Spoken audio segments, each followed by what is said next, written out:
High বন্ধুরা, হরে কৃষ্ণ। আজকে আমি থোড় বানাবো ছোলা দিয়ে। থোড়টাকে আগে কেটে নেব। প্রথমে এরকম চাকা চাকা করে কেটে সুতো বের করে নিতে হবে। এই সুতোটা বের করে নিতে হবে।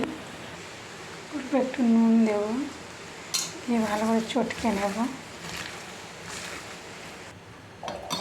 কড়াইতে তেল দিলাম,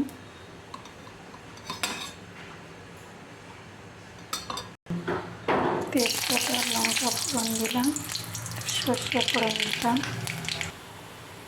চটকে রেখেছি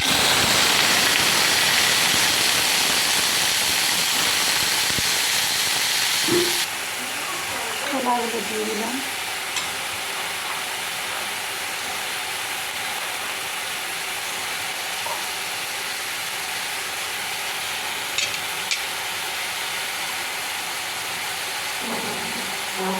হলুদ দিলাম,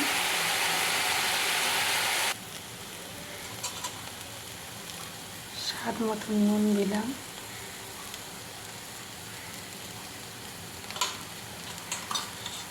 চিনিটাও স্বাদ মতন দিয়ে দিলাম। আর কোনো মশলা না এর মধ্যে। মিষ্টি মিষ্টি খাবে, এটা ভাত দিয়েও খেতে পারেন, চাই রুটি দিয়েও খেতে পারেন। একটু নারকেল কুড়ুনি দিলাম,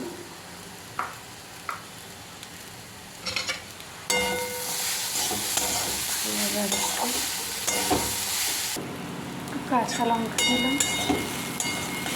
মোচাটা ready.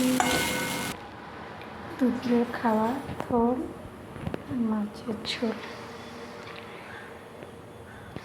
Ready. Tata, bye bye.